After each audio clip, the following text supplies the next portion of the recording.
Hello दोस्तों, so Filmwood presenting the explanation of Italian film Malena जो release हुई थी ईयर 2000 में और जिसका IMDb रेटिंग है 7.5 आउट ऑफ 10। तो इस फिल्म में हम शहर की सबसे हसीन और कमसीन औरत मलेना को और उसके दोनों चूचों के पहरेदार छोटे रेनेटो को और शहर में उपस्थित उसको वैश्या बनाकर उसके जवानी के जोशीले रस को चूसने के लिए ललायत शहर के भौरों जैसे मर्दों के बारे में जानेंगे। परंतु जानने और पहचानने से पहले आपसे अनुरोध है कि वीडियो को लाइक और शेयर के साथ साथ चैनल को सब्सक्राइब और बेल आइकन को प्रेस जल्द से जल्द और जरूर से जरूर कर दें। So let's start the film with फिल्मीवुड।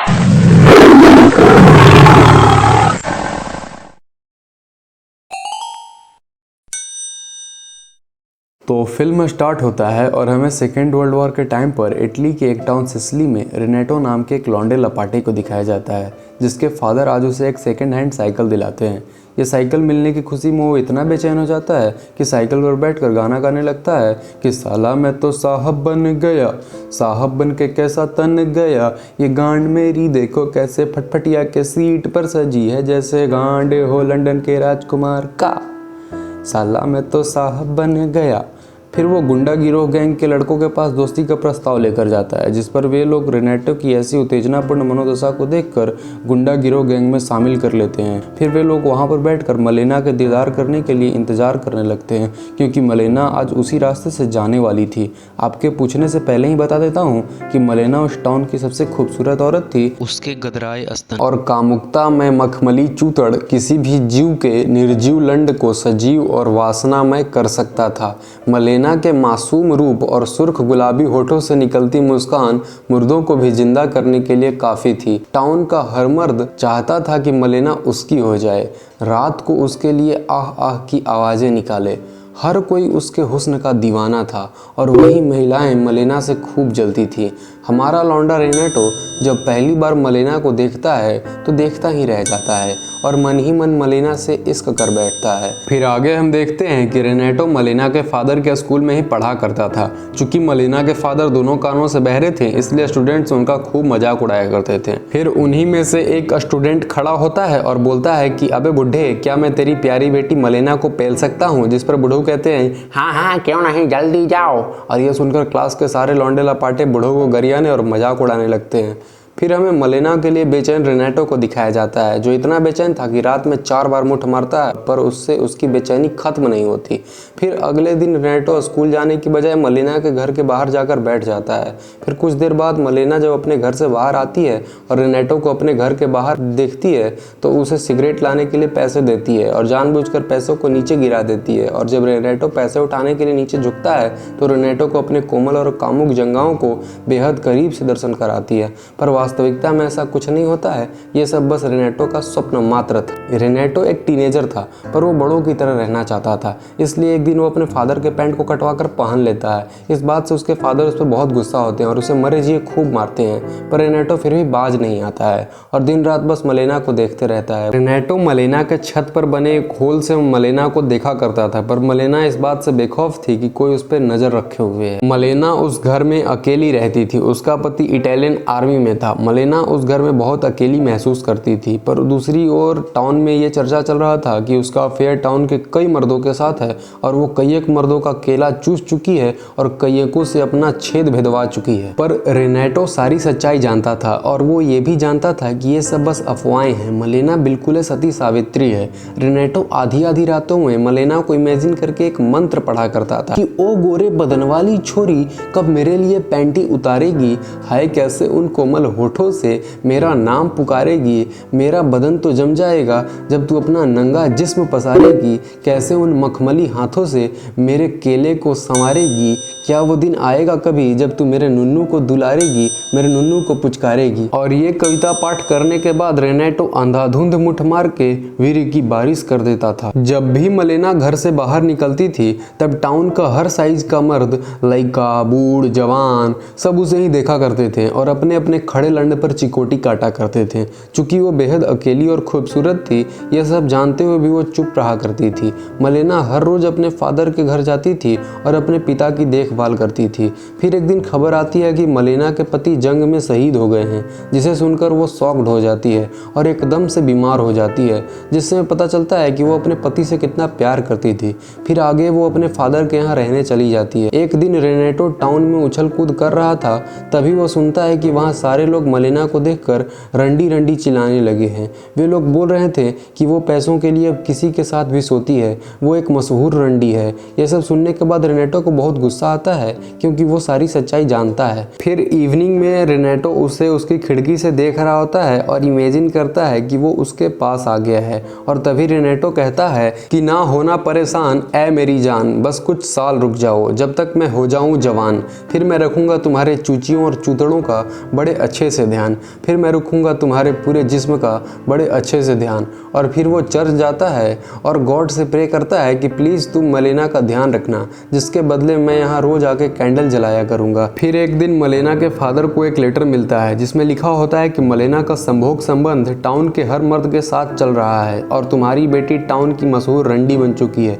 ये सुनकर मलेना के फादर मलेना पर गुस्सा जाते हैं और मलेना से सारे रिश्ते तोड़कर उसे अपने घर से निकाल देते हैं। फिर रात में जब रेनेटो मलेना के घर में झांक रहा होता है तो पाता है कि एक पुलिस ऑफिसर मलेना को दरिंदे की तरह पेल रहा होता है और मलेना भी आह आह करके उसका साथ दे रही होती है।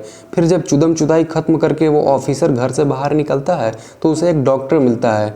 डॉक्टर ऑफिसर से कहता है, मादरजात, मलेना मेरी मंगेतर है, तू कैसे उसकी बुंड बजा सकता है? उसे पेलने का अधिकार सिर्फ मुझे है। इस बात पर वो दोनों लड़ने लगते हैं और फिर ये बात कोर्ट तक पहुंच जाती है। मलेना पर यह आरोप लगता है कि उसका संभोग संबंध एक शादीशुदा आदमी के साथ चल रहा है, जिससे उसे जेल भी हो सकती है। पर मलेना खुद को इस झमेले से बाहर निकालने के लिए एक लॉयर ठरकवंशी की हेल्प लेती है और मलेना वो केस लॉयर ठरकवंशी की मदद से जीत भी जाती है।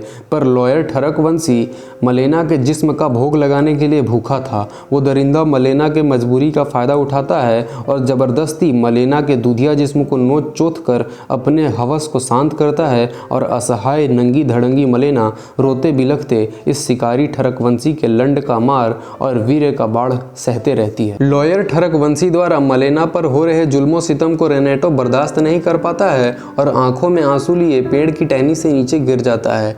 रेनेटो मलेना को बहुत प्यार करने लगा था। उसके दिलो दिमाग पर बस मलेना ही मलेना थी। मलेना पूरी तरीके से बदनाम कर दी गई थी। तभी एक दिन इटली पर एलाइड पावर का जबरदस्त हवाई हमला होता है और इस बॉम्बिंग में मलेना के फादर की डेथ हो जाती है। अब मलेना का इस दुनिया में कोई नहीं था और मलेना पर जो केस हुआ था इस वजह से उसके हस्बैंड का पेंशन भी फ्रीज हो चुका था और मलेना के सारे पैसे भी खत्म हो चुके थे। वो बहुत सोचने के बाद एक कैंची उठाती है और अपने बाल काटने लगती है और कहती है, जब दुनिया मुझे वाकई एक रांड बनाना चाहती है तो क्यों न मैं भी एक रांड बन ही जाऊं।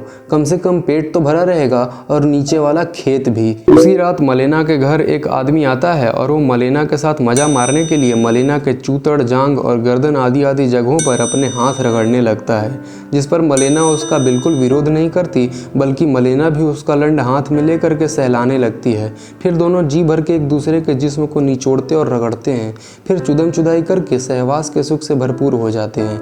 ये सब देख के रेनेटो की आंखों में आंसू आ जाता है और वो खाना पीना छोड़ के बीमार हो जाता है। लोग समझते हैं कि उसे कोई भूत पकड़ लिया है, इसलिए खूब झाड़ फूंक ओझा वैद करवाते हैं, पर कुछ फर्क नहीं पड़ता। फिर एक दिन रेनेटो के फादर उसे रंडी की मंडी पर लेकर जाते हैं, क्योंकि वो जानते थे कि रेनेटो को कोई साधारण भूत नहीं बल्कि चूत का भूत पकड़ चुका है। फिर वहाँ की रंडियों में भी रेनेटो को मलेना का दिव्य दर्शन प्राप्त होता है और रेनेटो पहली बार किसी के साथ संभोग करके राजसिक सुख को प्राप्त करता है। दूसरी तरफ मलेना अब टाउन की सबसे खूबसूरत और मशहूर रांडिया का खिताब जीत चुकी थी। इस वजह से अब हर मर्द मलेना के एटीएम में डालते निकालते थे, जिससे उनकी बीवियों का एटीएम सूना सूना रहने लगा था। असंतुष्ट बीबियां एक दिन मलेना के कोठे पर जाती हैं और उसे मरे जिए खूब मारती हैं और अधनंगा करके टाउन के चौराहे पर ले जाकर उसके बालों को काट देती हैं। ये सब देखकर रेनेटो पगलाया पगलाया रहता है, पर वो कुछ कर नहीं सकता था क्योंकि वो बहुत छोटा था। फिर मलेना उस टाउन को छोड़कर वहां से बहुत दूर चली जाती है। कुछ दिन बाद मलेना का पति वापस लौटता है। वास्तव में वो जंग में मरा नहीं नहीं था बल्कि अपना एक हाथ गंवा दिया था। जब वो अपने घर जाता है तो देखता है कि उसके घर पर अनजान लोगों ने कब्जा किया हुआ है। मलेना का पति परेशान होकर अपनी पत्नी मलेना के बारे में इधर उधर पूछते फिरता है। फिर उसे कुछ लोग बताते हैं कि वो एक मशहूर रंडी बन चुकी है।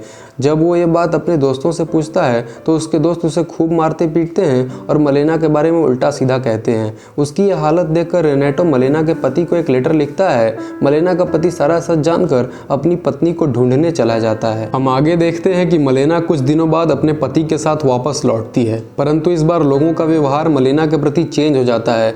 जो लोग पहले मलेना की इंसल्ट किया करते थे और जिन औरतों ने उसे मारा पीटा था, वे सभी अब मलेना के साथ अच्छा बर्ताव कर रही थी। ये सब देखकर रेनेटो भी काफी खुश हो जाया करता है। तो फिल्म के एंड में रेनेटो मलेना से आखिरी बार मिलता है। यह तब हुआ जब मलेना के हाथों से कुछ सामान नीचे गिर जाती है। तब रेनेटो उसकी मदद करता है और उसे जी भर के देखता है और कहता है कि मैं दुआ करूंगा कि आप सदैव ऐसे ही मुस्कुराते रहें। फिर दोनों अपने अपने रास्ते चले जाते हैं।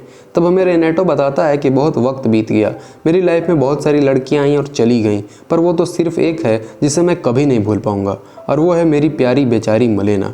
और इसी के साथ फिल्म का एंड हो जाता है। पूरी फिल्म को देखने के बाद हमें पता चलता है कि अकेली और खूबसूरत लड़की के प्रति इस पुरुष प्रधान समाज का कैसा भोग के लिए भूखा और ललायत गिद्ध दृष्टि रहता है, और बुरे वक्त में साथ देने के बजाय वैश्या बनने के लिए मजबूर कर दिया जाता है। सो डियर, वीडियो पसंद आया हो तो लाइक और शेयर के साथ साथ चैनल को सब्सक्राइब और बेल आइकन को जरूर से जरूर और जल्द से जल्द प्रेस कर दें, और कमेंट करके बताएं कि आगे कौन सी मूवी की सील तोड़ी जाए या कौन सी मूवी को पीछे से पेली जाए। फिर मिलेंगे जिंदगी किसी नए मोड़ पर, तब तक के लिए गुड बाय।